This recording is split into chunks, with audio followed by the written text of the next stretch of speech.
కేవలం ఈ నెట్వర్క్తో వీళ్ళు ఇంత గొప్పోళ్ళు అయ్యారని అనుకోవట్లేదు సార్. ఎవరికి తెలియకుండా వాళ్ళు ఇంకేదో చేస్తున్నారు సార్ ఇక్కడ. నిన్నెక్కడో చూసినట్టు అనిపిస్తుంది.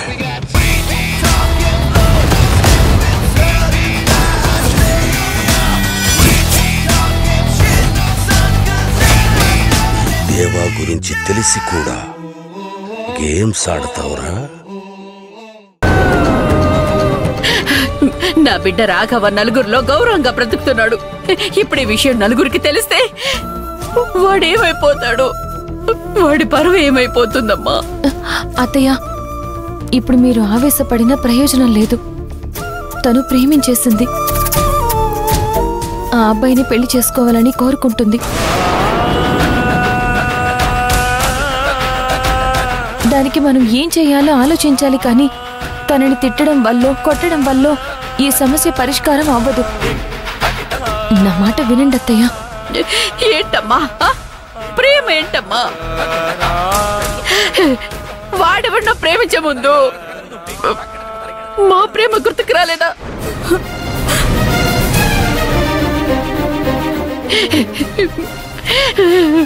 నా బిడ్డలంతా నేను చూపించిన సంబంధాలే చేసుకున్నారమ్మా.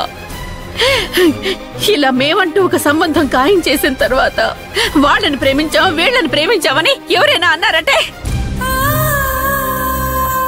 అత్తయ్య గారు, ఈ విషయం తెలియగానే నేను 1కి 10 సార్లు మీతో చెప్పడానికి ప్రయత్నించాను. మాధవ్కి చెప్పలేకపోయాను. బావగారికి చెప్పే ధైర్యం చేయలేకపోయాను. పోనీ వదనకైనా చెప్దామంటే శౌర్య పెళ్లి చేయాలన్న ఆనందంలో ఉన్న తనకి ఈ విషయం ఎలా చెప్పాలో అర్థం కాలేదు. అందుకే మీతో చెప్తున్నాను. నేను మాత్రం ఏం చేస్తాను? ఇది ఇలాంటి పని చేసిందని నేనైనా వాళ్ళతో ఎలా చెప్తానమ్మా? చెప్పు.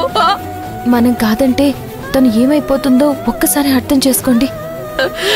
అయ్యో, ఈ విషయం బావగారితో మాధవ్తో మీరే చెప్పాలి. ఒక్కసారి అందరినీ కూర్చోపెట్టి మీరే మాట్లాడండి అత్తయ్య. ఏం మాట్లాడమంటావమ్మా? ఏం మాట్లాడమంటావు నా బిడ్డలతోటి? అవతల నిశ్చితార్థానికి ఏర్పాట్లు చేస్తున్నారు.